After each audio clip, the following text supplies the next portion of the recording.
I've been working so hard doing these AFK money making methods and doing some bosses and just doing anything that I can find on YouTube about how to make money, and look how much money I've made. Wait, I could have sworn I had more than... Oh, for crying out loud. How's it going, guys? So we've got another money making video here today, seeing as you guys seem to love them so much. And what I'm going to be doing is still trying to stick to what I like to tend to do, and that's picking methods that's not been used and overused on YouTube, because you guys are going to look at that video and then go and test it out, and either it's going to be crashed and ruined, or you've probably seen the video again and again and again, but it doesn't matter who's made it. If you're hearing the same things, you're just going to get bored, and you're going to be like, yep, been there, done that, seen that, tried that, got bored of it. I want to find some new methods that, even if it's not quite as much as the original ones, it might just mix it up for you a bit so you're not getting too burnt out. So let's jump right into the first one, guys. So our first method, guys, is going to be enchanting Onyx Bolts. Now, Onyx Bolts are used quite a lot for high alkin, so they're always going to hold their value there. Now, what we're going to be doing is buying the Onyx Bolts straight off the Grand Exchange, and then enchanting them, and then selling them back on. Now, you can do about 13,500 bolts an hour. It's actually pretty AFK, because you can do 600 bolts at a time, so you can just set that off and let it go. You do need 87 magic to do this, some starting cash. I've put on the screen saying 50 mil. That's just going to help you AFK a little bit longer. But obviously, if you've only got about 10 mil, 20 mil, you can still buy as much as you can, enchant them, sell them back, and buy as much as you can. However, the only problem with that is if you're going to be buying the bolts, you're probably going to want to slow buy them if you can, and then slow sell them, and that way you'll make more money. However, if you do insta buy them and do insta sell them, you'll still turn profit, just not quite as much. So with this method, you probably can expect around about 3 mil an hour. Not too bad considering it's pretty damn AFK, and you do get quite a lot of magic experience from doing this. There is a way that if you spam click the enchant on the bolts and hold down the space bar, that you can more or less double the profit that you're going to be getting out of this. However, like I said, that's a lot more click intensive, but it can put the profit up a hell of a lot if you want him to do that. So our next method is going to be killing lava strikeworms.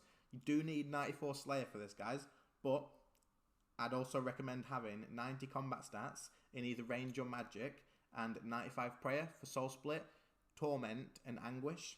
These are going to speed up your kills a hell of a lot, and the profits on this is at 7 mil an hour plus. This is based off about 70 kills. You can get more than that, but I've brought it down a bit just to make it a little bit more realistic. Another thing is, obviously, you're going to be in the wilderness to do this. It is at level 39, level 40 wilderness, depending where you are. However, don't worry about it too much. Just bring items that you can afford to lose, because there's a bank nearby. So what you can do is go and bank all the profits that you get every 5 or so minutes. Now, you'll see on the video that I do go on bank, so that'll show you how it is. It's the guy who's selling capes that just wanders around. You can actually access the bank through him, so that'll make it a lot better. So what you're going to do is come here. I've brought magic. Put on your overloads if you've got those. You don't really need them. And then just start killing the strikeworms. You do disrupt the mound, so he comes out of the ground, and they do have 2 special attacks that you need to worry about. The other one you just sort of ignore, which is the bouncing fireball thing. But basically, they're going to pull you to them, which can be stopped by using Anticipate or Freedom. But if you do get pulled to them, just step away and you'll be fine. The other one is they'll go under the ground and come towards you. As long as you move away from where you were before, then they'll come up and they won't do any damage to you. You can take a bit of damage off of that, but you'll be fine once you've sort of worked out how it works. Now, like I said, the only thing is PKers, so just keep an eye on that map. And if you do happen to see any PKers, just either run to the bank and chuck all your stuff in, or either run away, try and log out. I would recommend maybe bringing a mobile switch if you can, if you have that, and just so you can surge away, get away. You'll probably be alright. Just bring a shield with you, use up your defensives, and just get yourself out of there. So the IO of Scouts. This is quite an interesting method, I thought. And what we're going to be doing is pulling 3 of them into one spot, which you can see me doing on screen now, and then defeating them so that they go on the ground. Now, once you kill them, they don't actually die. They just get defeated and go on the ground, and then they'll respawn where you left them. So what you can do is make sure they're all defeated in the same spot, and then go and pull more over. And what this allows you to do is stack up to 6 of the guards and the scouts around in this area.